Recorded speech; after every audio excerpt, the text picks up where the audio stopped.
жамааттын мультимедиа борборунун көрөрмандары. Бүгүн сиздер менен мен Диана Жакыпбекова. Бүгүнкү маекти Саякбай Каралаев номер 6 жалпы орто билим берүү мектебинин медайымы Мусабаева Бактыгүл Акылбековна эжеңиз менен курганы турабыз.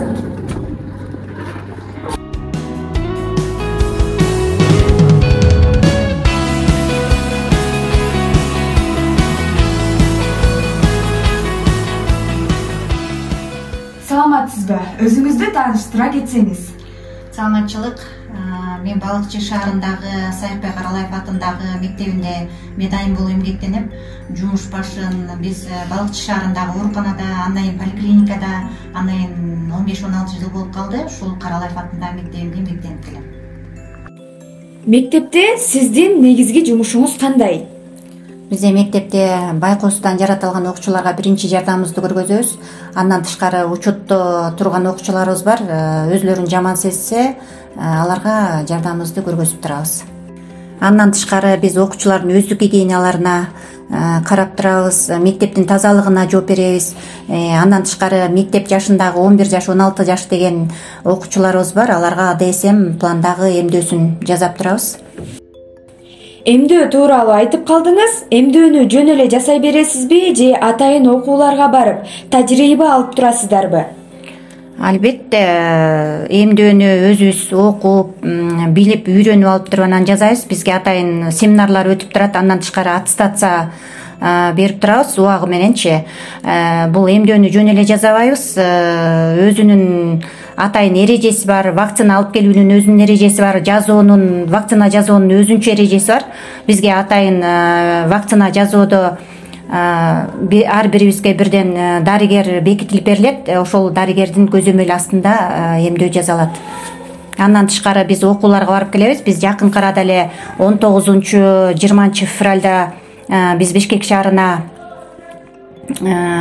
республиканский уровеньде барып келдик. Ал жерде билим берүү тармагынан болду, санэпидстанциянын өкүлдөрү болду, иммунолог дарыгерлерибиз болду. Абдан жакшы кенен түшүнүк берилди. Общий эмдөө боюнча кенен кесири түшүнүк берилди. Андан тышкары аял затына керектүү ВПЧ эмдөөсү тууралуу кенен түшүнүк алдык деп айта алам. Эмдөөнүн кайсы түрү же болбосо кайсы оору тууралуу айтып бере аласыз? Бизде мектепте 11 жаш, 16 жаш АДСМ прививкасы жасалат. Ошол АДСМ прививка эмне деген прививка деп ата-энелерге кыскача жалпы маалымат бере кетейин. Бул биринчи АДСМ прививкасы эки ооруга карата жасалуучу прививка. Бул биринчиси дифтерия оорусу, экинчиси столбняк оорусу. Дифтерия оорусу бул аба аркылуу жугуучу коркунучтуу оорулардан болуп эсептелинет. Бул бала ооруганда шалдырап, алсырап, дене табы көтөрүлөт, лимф узелдер шишийт, тамагы ооруйт, тамагынын ак өңөр басып дем алуусу кыйындайт. Убагында дарыгерге кайрылбаса өлүмгө дуушар болушу мүмкүн. Эгерде эмдөөнү убагында алса оорусу жеңил өтөт. Эгерде эмдөөнү убагында албаса дарыгердин дарылоосу дагы эч жардам бере албайт. Ал эми экинчи оору столбняк оорусу. Бул дагы катуу кармаган жугуштуу оорулардын бири. Нерв системаны жабыркатат. Жер кыртышынан суу адамга айнектелип кетсе же болбосо тикенек кирип кетсе, дат баскан мыктарды басып алса, ошолор аркылуу жугат да катуу кармама жугуштуу оорулардан. Бул оору жуккандан кийин булчуңдарды тырыштырат. Баш бөлүк болобу, дене бөлүк, колу буту бөлүктөрдүн булчуңдарын аябай тырыштырып катуу кармайт.